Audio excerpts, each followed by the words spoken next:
क्या नाम है आपका? हमारा तो कोई नाम ही नहीं है। घर टूट गए, अब कहीं के नाम रहेंगे, कोई नाम नहीं है हमारा। जिन हाथों में हमारी किताबें होनी चाहिए, आज वो हाल आ गए कि इन हाथों पे रोड पे बैठ के हमारे पास कटोरा होना चाहिए। अब उसी मलबे के ढेर पे रह रहे हैं, इसी तपती धूप में मलबे के ढेर के ऊपर रहेंगे और वहीं रहेंगे। अब कहाँ जाएंगे? हमारे पास कोई घर तो है नहीं। विदेशों की बात की जाती है, विदेश यात्रा की जाती है, अपने देश की यात्रा नहीं की जाती है। आओ दिल्ली आओ, कालका जी देखो झुग्गीवासियों का क्या हाल करा है तुमने। तुम चीख भटकने वाले दिन कर दिए मोदी ने। ये टाइम हमारा स्कूल ट्यूशन जाने का था, ये टाइम हमारा पढ़ने का था। इस टाइम पे हम जंतर मंतर में आंदोलन कर रहे हैं। ऐसा हाल कर दिया मोदी ने गरीब बच्चों का। मोदी जी चाहते ही है कि बच्चे अनपढ़ रह जाए ताकि वो उनसे सवाल ना कर सके। वो चाहते ही है कि अनपढ़ रहे बच्चे। क्या नाम है आपका? हमारा तो कोई नाम ही नहीं है। घर टूट गए, अब कहीं के नाम रहेंगे, कोई नाम नहीं है हमारा। जिन हाथों में हमारी किताबें होनी चाहिए, आज वो हाल आ गए कि इन हाथों पे रोड पे बैठ के हमारे पास कटोरा होना चाहिए। अब उसी मलबे के ढेर पे रह रहे हैं, इसी तपती धूप में मलबे के ढेर के ऊपर रहेंगे और वहीं रहेंगे। अब कहाँ जाएंगे? हमारे पास कोई घर तो है नहीं। विदेशों की बात की जाती है, विदेश यात्रा की जाती है, अपने देश की यात्रा नहीं की जाती है। आओ दिल्ली आओ, कालका जी देखो झुग्गीवासियों का क्या हाल करा है तुमने। तुम चीख भटकने वाले दिन कर दिए मोदी ने। ये टाइम हमारा स्कूल ट्यूशन जाने का था, ये टाइम हमारा पढ़ने का था।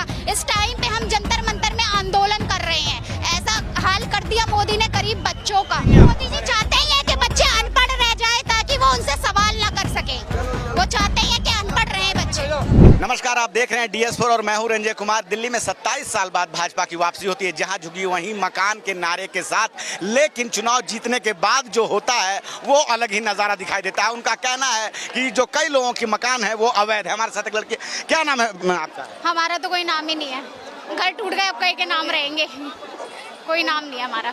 कालका जी भूमियन कैंप से आए हैं हम। तो सरकार ने तो कहा था जहां झुग्गी वहीं मकान। कहाँ मकान है? अभी तो जहाँ झुग्गी वहाँ मैदान कर दिया। बड़े बड़े वादे करके एक भी वादे पूरे नहीं कर पाई बीजेपी सरकार। लेकिन आप लोग कितने दिनों से वहाँ पे आप लोग रह रहे थे? हम तो 50 साल 70 साल से इतने पुराने लोग रह रहे हैं। उनके पास सारे डॉक्यूमेंट होने के बाद भी उनके घरों पे बुलडोजर चला दिया। तो लेकिन आप जो वहाँ पे रह रहे थे उनका भाजपा आप कह रही है कि वो मकान अवैध हैं, ये लोग मतलब गलत तरीके से वहाँ से बसे हुए, अतिक्रमण किया हुआ है। भाजपा को 70 साल बाद दिख रहा है कि मकान अवैध है। भाजपा अभी तक कहाँ सो रही थी? सरकार अभी तक कहाँ सो रही थी?